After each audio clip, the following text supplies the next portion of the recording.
그렇게 수시 원서를 넣으시면 절대 안 됩니다. 무조건 절대 안 됩니다. 그렇게 원서비는 하늘로 날아가게 되겠죠. 대학 꼭 가야 하는 건 아니지만 가야 한다면 저 이쌤이 도와드리겠습니다. 안녕하세요. 입시 컨설턴트 이쌤입니다. 오늘 여러분들과 함께 나눌 이야기는 수시 원서에 대한 이야기예요. 많은 학생들이 지금 이 시기에 수시 원서 어디 쓸지에 대해서 많은 고민을 하실 겁니다. 하지만 정말 주의해야 될 점, 많은 학생들이 이제 학교에서 작년도 또 재작년도 그런 등급 결과, 그러니까 등급 컷이라고 하죠. 그런 결과값을 내놨는데 그 등급 컷만 보고 수시 원서를 그냥 넣어버리는 그런 불상사가 생깁니다. 제가 지금 이렇게 만들고 있는 학생들도 등급 컷만 단순히 보고 그렇게 이야기하는 학생들도 덜어 있어요. 하지만 그렇게 수시 원서를 넣으시면 절대 안 됩니다. 무조건 절대 안 됩니다. 먼저 이야기에 앞서 일반적인 학생들이 넣을 수 있는 전형을 크게 묶어보면 학생부 교과 전형, 그리고 학생부 종합 전형, 그리고 논술 전형 이 세 가지 정도로 묶을 수가 있어요. 그럼 이 각각의 전형들의 팁이라든지 어떤 식으로 지금 수시 원서를 생각해야 되는지에 대해서 이제 말씀드릴 텐데,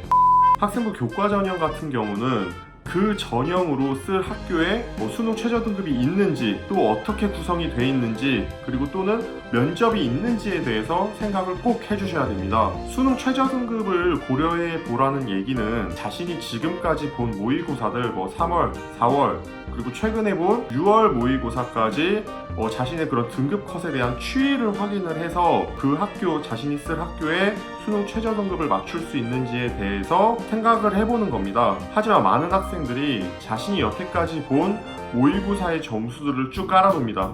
그렇게 깔아놓고 국어 영역에서 제일 잘 본 점수, 그리고 수학에서 제일 잘 본 거, 그리고 외국어, 탐구까지 해서 제일 잘 본 거를 취합해서 나는 올 1등급 수능에서 맞을 거야, 이렇게 생각을 해서 수능 최저 등급을 그냥 싸그리 무시해버립니다. 이 정도는 그냥 너무 쉽지, 2개 영역 합 6등급? 너무 쉽지, 이런 식으로 생각을 해서 그냥 최저 등급을 무시하는 경우가 있는데, 절대 이러시면 안 됩니다. 앞으로 내가 볼 시험 수능은 여태까지 모의고사를 보지 못했던 반수생이라든지 재수생, 물론 모의고사 본 재수생도 있지만 그런 학생들도 다 추가가 되고, 자신이 여태까지 학교, 내 자리, 그러니까 반에서 봤던 그런 모의고사 시험과는 다르게 정말 낯선 환경에서 낯선 사람들과 진짜 인생 한 방에 걸려있는 그런 시험을 보는 것이 수능입니다.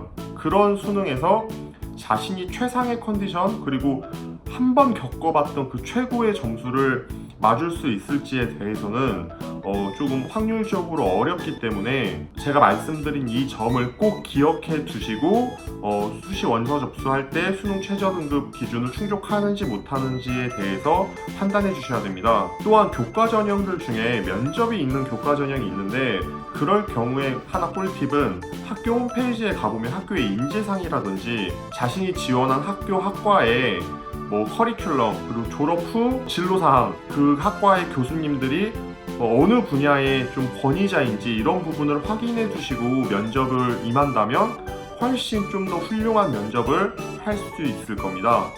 다음은 학생부 종합전형입니다. 학생부 종합전형은 특히 비교과 영역이 들어가는 이제 전형이기 때문에 더더욱이나 등급만으로는 이 학교에 합격할 수 있는지 없는지에 대해서 판단하기가 어렵습니다. 학생들 중에는 저한테 이렇게 물어보는 경우가 있습니다. 이쌤, 저 3등급인데 이 학교 갈 수 있나요?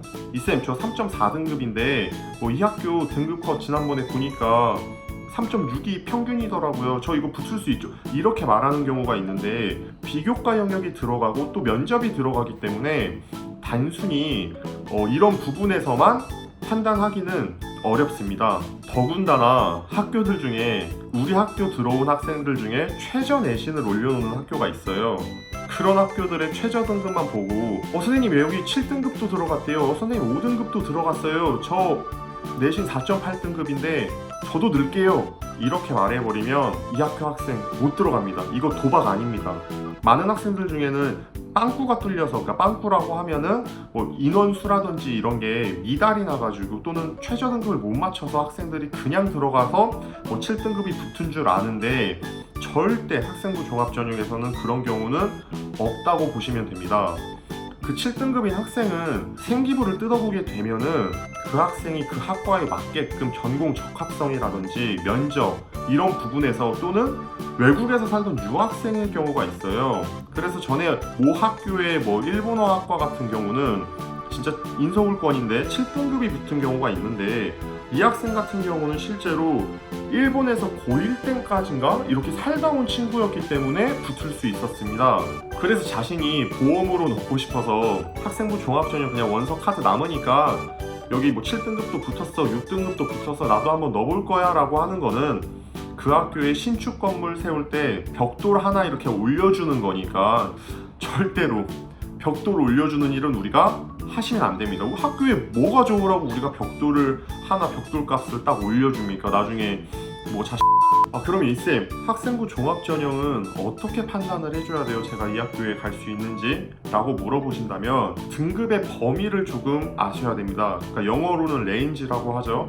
자신이 희망하는 학교가 3등급 정도의 학교예요.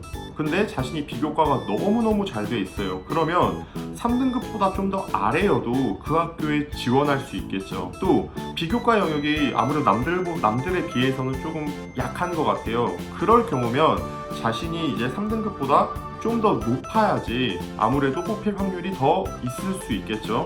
또 이런 점도 확인해 주셔야 됩니다. 학교들 가운데 1단계를 뽑고 2단계를 뽑는 학교가 있습니다. 그런 경우에는 1단계 뭐 서류 5배수, 4배수, 3배수로 뽑고 2단계 때는 이 서류 점수와 더해서 면접으로 학생을 뽑겠다라고 하는 학교들이 있는데, 이런 학교들은 아무래도 면접이 강한 학생들이 유리할 수밖에 없습니다.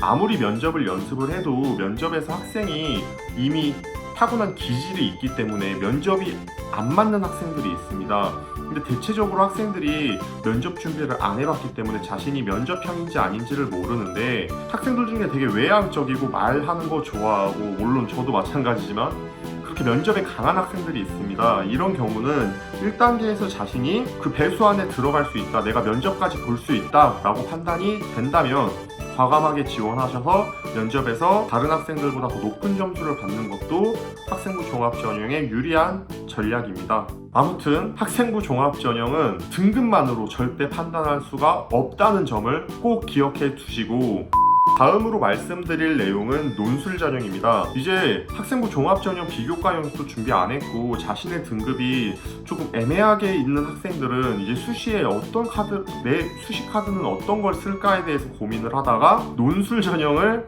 접하게 됩니다. 그래서 야, 여기 논술은 뭐 한 4등급, 5등급 상관없이 그냥 붙어버리는구나, 이 좋은 학교를 이라고 생각을 해서 막 사람들이 넣는데, 사실 논술은 절대적으로 준비가 필요한 전형입니다. 논술 전형에서 대학 반영 비율을 보게 되면 내신이 아무래도 좀 상대적으로 낮습니다. 그리고 논술 점수가 높기 때문에 논술 시험을 잘 봐야지 그 학교에 합격할 수가 있습니다. 하지만 대부분의 학생들이 그냥 지원하기 때문에 허수가 많습니다.